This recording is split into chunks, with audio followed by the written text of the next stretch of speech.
It is a rainy day today.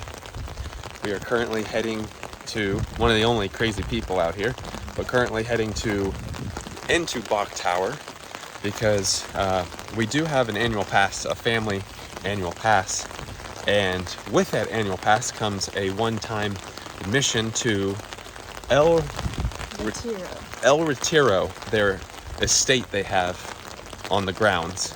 I was looking when we came in the gate. If you don't have an annual pass, tickets I think were like $10 to get into the estate, but since we have a pass, we already got the tickets.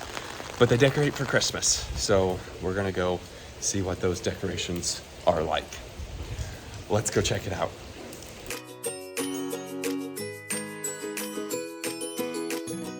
Now we'll have to come back out here and just do a regular Bok Tower video. We've done one. It's been a long time though. That was one of our early videos. But here's the entrance. You pay at the front little gate when you come in, or if you have an annual pass, you just show that. And here's what the member admission pass looks like. On this side, it shows valid for one-time use, and there's some membership benefits. Now this isn't going to be, again, a full out tour of Bok Towers. We've done that. We'll make another video about it sometime, but Visitor Center also has the restroom. There's a little fake alligator right there. And if you walk this way, here's a map. You actually have to go all the way around back there to get to the estate. The Visitor Center is open 9 to 5. It's got a nice little museum in there. Restrooms are in there too. Of course, they've got a really nice little area right here when you walk in. Gift shops there. There's a plant shop. There's the cafe that you can get some food at. And then right here is a map. So if we're looking, we're here at the Visitor Center right here. There's the shop. There's the cafe. So cafe, shop. You do have to come up here, walk, and if you see, walk this way, walk this way. The weird thing is on this map, so you go this way, it's called Pinewood Estate. So it's a 5-minute walk from here to here. Not sure why it's called Pinewood Estate on that one. Maybe we can look it up and see, but it's normally, like I said, this right here, El Retiro. There's a lot of information on their site about the estate too. This little visitor map and guide talks about it. Seasonal hours, one-of-a-kind 1932 Mediterranean style home. Kind of hard to see. Finest examples of Mediterranean style architecture. Here's the cafe. We've gone in the cafe before. It's really good. It's got good food. If you're a member, you get a discount. And then up here to the right, we're gonna have to go back out here in the rain, but up here to the right is considered the Oval, and that's kind of the center location where you can get to everything. We're gonna keep walking this way. Here's the Oval section. Up here, they've got some good signage saying El Retiro to the left. 5-minute walk from here. Probably the only people gonna be out and about. They did say there's some like staff that works in the estate, and they do some speeches or something. Like they kind of tell you some information at the entrance, and then it's kind of like a self-guided tour, so your own speed. Again, here's this weird thing with Pinewood Estate, so maybe they'll explain it when we get in. Maybe the whole area is called Pinewood Estate and the house is just called El Retiro. Oh, that could be true. You can hear the bells. I don't know if you can hear the bells, but we can hear the bells in the background. They do have some Christmas decorations on the way here. Need to get back here into these palm trees so protect us from the rain. It is very pretty here. We would highly recommend coming out and checking it out sometime. Again, we'll come back and do a full video on it when it's not raining. And also when it's not Christmas time, just a regular video. They're all bloomed out. Yeah. Wow, look at that. El Retiro straight ahead. Singing Tower to the left.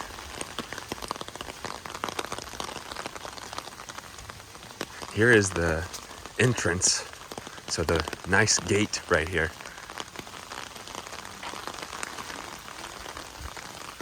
It is a wet one, that's for sure. Welcome to El Retiro. There it is, straight in front of us. Maybe the whole thing's called El Retiro and the estate called Pinewood. Maybe it's the other way. Be nice to actually get inside so that we're not getting rained on. The view from the backside though is pretty breathtaking. It's pretty cool. Also a fun fact, Bok Tower has a spot on its property that is the highest elevation in Florida. Oh, look at this. There is a wheelchair entrance, so that's good. Some bamboo over there. Just walk this way and see what they have to say. Look at this. Just be careful when it is raining. It does look rather slippery here, but we'll do the best we can at showing everything. Never been over to the estate before. Service animals are welcome. And welcome to El Retiro right here. There's some guidelines. It says, please ring the bell once. Oh. Hello. Welcome. Thank you. Have you been here before? We have not. Well, you're in for a special treat. This house is kind of unique and awesome. And I guarantee when you come down those steps, you're gonna say, I could easily live here. The house is that comfortable. This is the home of Mr. Charles Austin Buck, B-U-C-K. That's his portrait right there on the wall. Keep in mind, this is not the home of Edward Bok, who built a tower and garden. They're two different gentlemen with, unfortunately, the same sounding name. Bok, B-O-K, who built their tower and garden. He was editor-in-chief of the Ladies' Home Journal. Buck, B-U-C-K, he was one of the vice presidents of Bethlehem Steel in Bethlehem, Pennsylvania. Mr. Buck came to Lake Wales looking for a winter residence. He saw this 7.5 acres, built this home in 1930 to 32. At that time, he was a widower. His wife passed away in 1925, so she never got to see this beautiful home. But he had 7 adult children, and they would come periodically with their families to visit while he was here. He only spent 6 to 8 weeks a year here. Oh. And it's 12,900 square feet. He traveled all over the world with his job. One of his major jobs was supervising the mining in South America and Cuba. That's where he fell in love with the Latin lifestyle and built this home in the Mediterranean Revival architecture. The floor tiles do come from Cuba, they're terracotta, and the wall tiles come from Tunisia, Africa. It was 1970 when this house came up for sale that Bok Tower purchased it because the landscaping around this home was also done by Frederick Law Olmsted Jr., the same as our gardens. Bok Tower then gave it the name Pinewood. Mr. Buck called it El Retiro, which means the retreat. Now, if you came in the 1930s in a vehicle, you would have entered through here as the front door. You probably would have needed to freshen up. So he put a powder room in right in the entryway. Wow. It's a half bath, considered the guest bathroom. That's awesome. We ask that you please don't open any doors or drawers or touch any of the historic artifacts. And now you're gonna go into the working part of the house where guests never got to go. Oh, So I invite cool. you down into the 1930s. look in here real quick. Wow, that's something.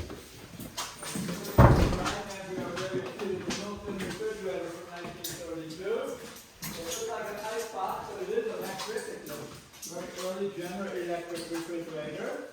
Good morning, how are you? You can see the refrigerator in the dry pantry there. The cabinets were not painted white when Mr. Buck was here. They were natural like the ones in the dry pantry. The range hood is original, but the stove has been replaced. It was a wood burning stove, something like in the picture there. Mr. Buck had a staff of between 7 and 9 people who worked for him in his house in Pennsylvania, and they came to Florida with him. They worked for him here, so they already knew how to do things the way he liked. There were 4 young women who helped out with the household chores, and their bedrooms were right above this area. They would come down the back stairs and in through the door over here. You can see the intercom on the wall that they used for communicating their needs with the rest of the staff. If you needed something, you just press a button, a number would pop up, and the staff would know where to go to take care of your needs. A Once the food was ready, they would take it out to the butler's pantry to put it on the plate and get it ready to serve, because that way it would free up space for the staff to prepare the rest of the meal in here. So if you'd like to follow me to the butler's pantry.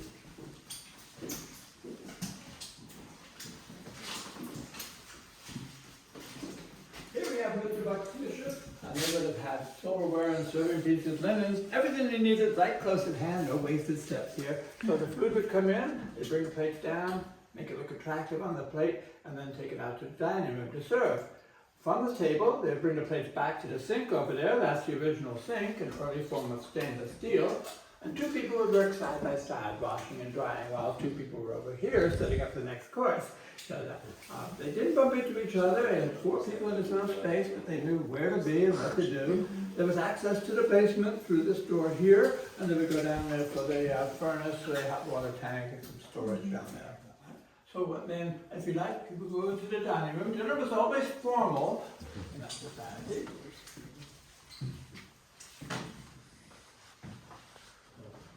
The furniture here is original to the house, and they do have 2 leads that go into the table that extended another 8 feet in case they have depth to 12 people around the table. There's a screen porch there, which was like daytime lunch or iced tea, but in here it was always dressy, formal. There's a formal garden out there to make a nice backdrop. The doors are pocket doors. They slide into the walls and allow lots of fresh air to come through too. Now you couldn't come into the dining room until everything was all set and ready for you, so the guests would gather in the round room out there, have their cocktails until the butler would open the door and bring them in. Oh, cool. For a day like today, they could chill off and have the atmosphere. So this is just a gathering spot. This door would be closed until everything's all set up. The door on the closet over there actually has hand-carved panels. Mr. Buck found that door on one of his travels, sent it back, and they made the closet opening to fit the door just so you could shove it up as a souvenir or memento. The other doors in the house have the mitered moldings to create the designs, like this Bethlehem star from Mr. Buck's hometown of Bethlehem, PA.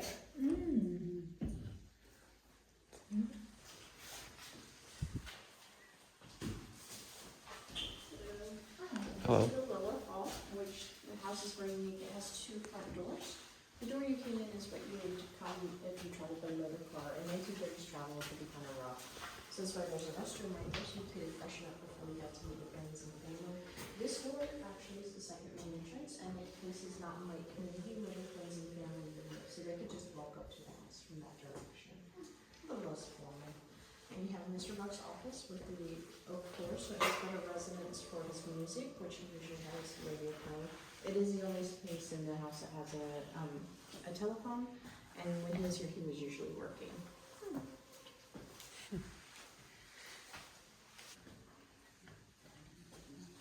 This is the loggia, which is an Italian term that means open to the outside, at least on one side. It usually refers to porches and such. These doors are pocket doors. They slide fully into the walls on both sides. Oh, wow. So this is where the family would come to relax after they were out playing golf and tennis in the morning. They played games here, read, relax. We had 7 grown children who all had their own families. They'd come and go at different times, but I can only imagine the little ones running in and out of here from one door out the other type of thing. The garden behind the Christmas tree is your Italian-inspired garden with the frog fountain and the grotto further back. And this is the second of the 3 fireplaces of the house, again carved white in stone from Indiana.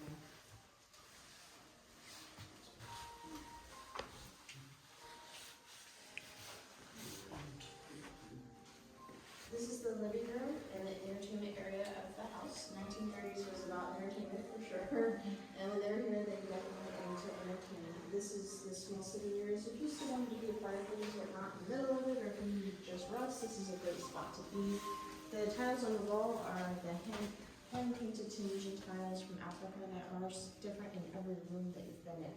The floor tiles, if anybody's pointed them out, are the Cuban tiles, so they're sun-baked, and there are different arrangements on every floor that you've been in. So again, we have the oak floor, so you have better residence for the music, and it is easier on your feet, so you can dance a little bit more than your hands. This is the second and third screened-in porches of the house. Again, pocket doors, so if the party was going pretty nice, I could imagine they probably have the doors open, a little bit of overflow and fresh air.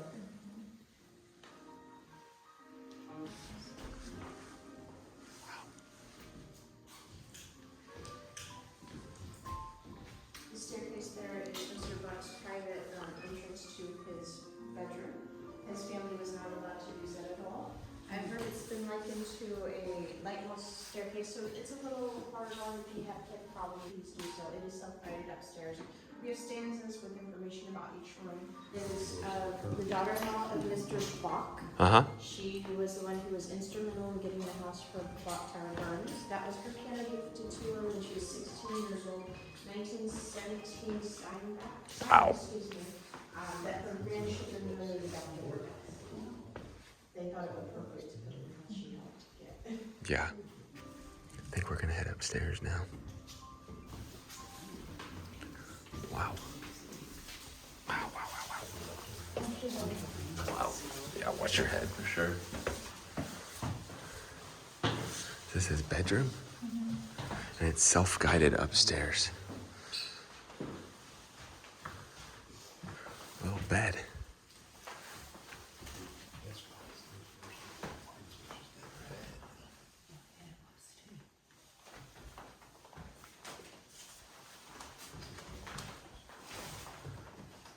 Wow. This is crazy. Very cool.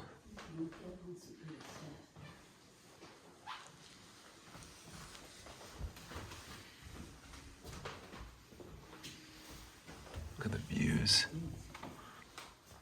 I love the doors. The doors are very cool. Wow.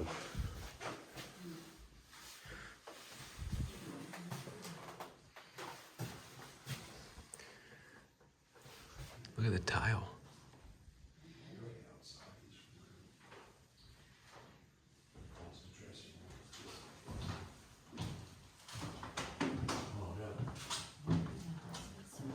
All right, now this way.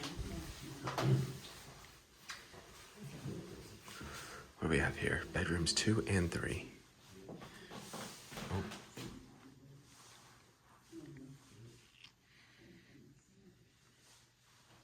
Be an awesome place to stay. I love the use of all the pocket doors.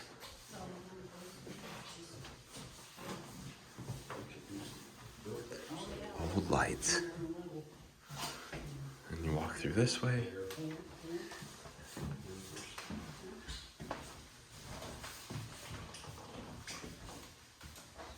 Look how old this is. Other bedroom. Bathroom over there, closet.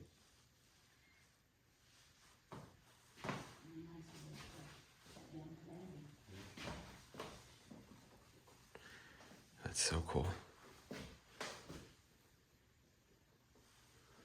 And then if we turn this way,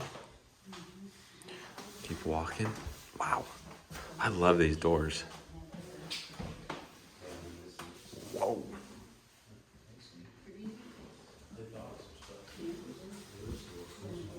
Bedroom number 4.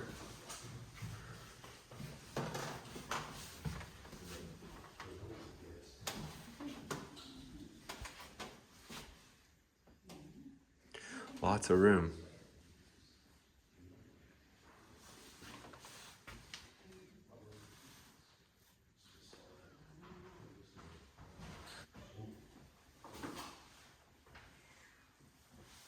The staff hall. Zen, that's like a little elevator? Wow. The elevator, no longer operational, was installed during the third owner's occupancy in the 1960s. Can you imagine owning something like this?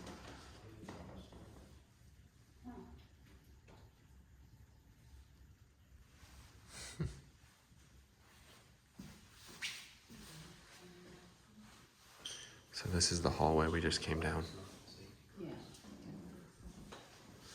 Now we're heading this way.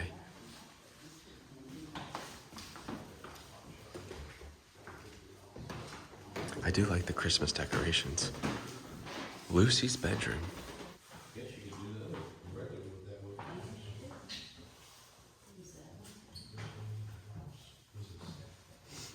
Love the ceilings. There's a, look at that toilet over there. She chose that color specifically. Is that what it said? Specifically chose the elderberry color for her bathroom fixtures. Oh, wow. Yep, right there. bedroom's like bigger than his. So this, look at the stairs this way, and then you head back down these stairs. I love these stairs and this wood and the tile. I would recommend picking one of these up when you enter because it tells a lot. That was awesome. It's a home that you can say, I could easily live here. Oh, absolutely. Yeah. It's not so overdone like one we've seen before, but so big where it's just a nice thing. And this is the door we came in right over here.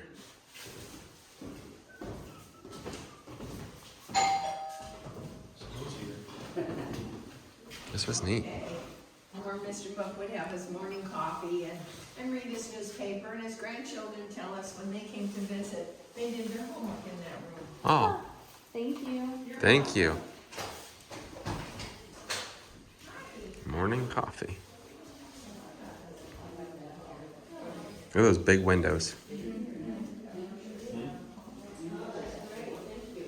Oh. Oh, you can recycle this right here.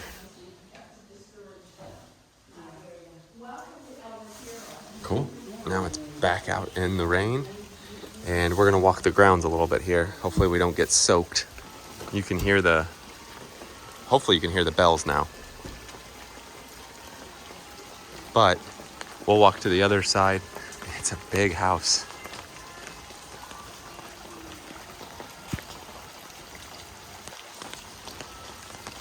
Now I know, like where the, I guess you could call it the, where they park their vehicles, the garage area is converted to bathrooms, but we'll show you that here shortly. A lot of information there. They were very helpful. Hopefully you could hear everything. Like she said, when you leave, you say, I could live here. I'm gonna head to the back of the estate.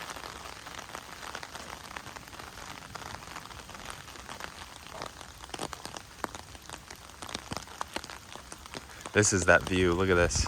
There's a big, like, pond down at the very bottom there.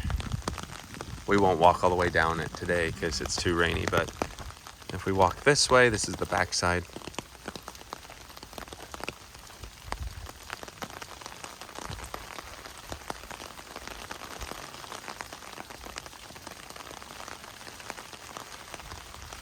Be so peaceful out here.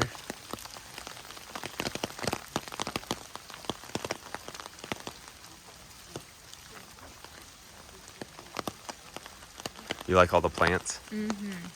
Beautiful. What if you were just the gardener out here? I thought would be the best job.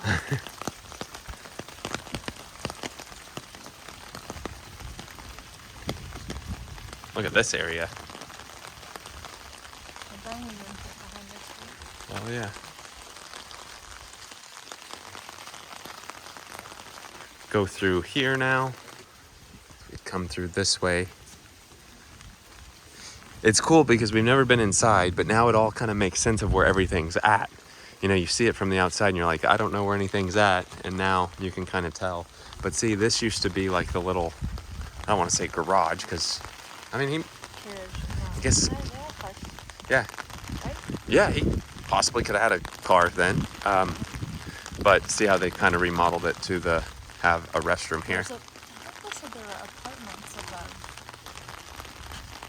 I thought I read somewhere it said there were apartments above. Oh, really? Can you imagine pulling into something like this? And then if we just look at these restrooms, I don't know if you can even see. Yeah, I don't think you can see in.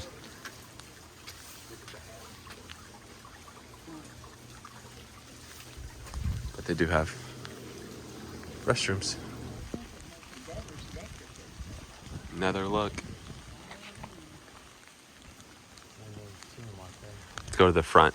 It's kind of nice being the only group in there though, because I'm sure there are certain times, probably pretty busy. I think I read online somewhere that they only let about 4 groups go at a time.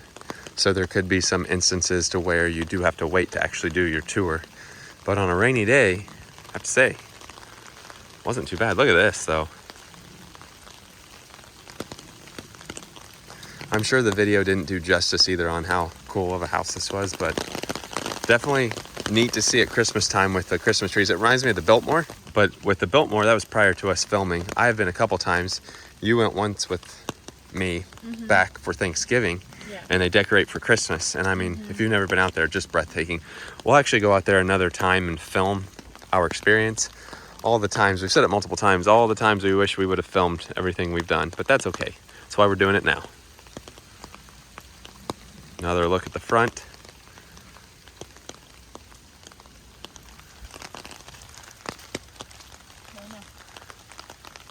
And this is your front yard. The Goldfoot Fern. As far as time goes, I would say that only took about 20-ish minutes to walk through. Again, upstairs is at your own pace, but we took, pretty good amount of time, so 20-ish minutes. Tour guides don't take too long either, so if you are kind of in a hurry, just, I would say, allow 20 to 30 minutes and you should be good. And as we're walking out, you can see this view. I have to say, I would love to go back in time and just see it, just pulling up to it in your, well, if you're lucky enough, in your vehicle. If not, then your horse and carriage. I'd say though, if you're friends with people like this, you're probably pulling up in your Model T or whatever it was at that time. There it is.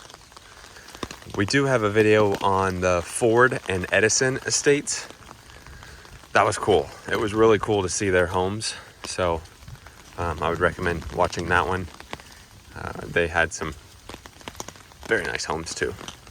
Now, if you head over that way, you'll run into the actual tower. It's pretty cool to watch the video of them playing the bells. And if you pay a lot of money, I don't know what I think it's some kind of VIP tour, but you can actually go watch them, right? Watch them play, or at least go see. Go up to the tower. Yeah, go in the tower. But purpose of this video, we accomplished. That was the retreat. El Retiro? El Retiro, the retreat, or Pinewood Estate. Several names for it there. It's fun. I liked it. Like going at Christmas time. All right, as we are walking back to our vehicle, we are going to go ahead and call it a day, trying to stay as dry as possible. Would recommend bringing a large umbrella because they did have the umbrella bags there. It's nice to keep it open. As far as hours go, I mean, for the most part, those hours, I think they said 4 o'clock when it closes, the estate. Last tour is at 3:30. Don't quote us on that. Don't quote us on that, but just go to the website. You can find out. They don't really have, like, if it's closed, I would just check maybe like their call or check their social media page or something like that, or their website. But for the most part, it's open all the time as long as Bok Tower. It's closed on Mondays, it said. Oh, is it closed on Mondays? I think I saw that somewhere, so. Definitely just look online and see. But it was fun. With that being said, that does it for today. Thanks for watching.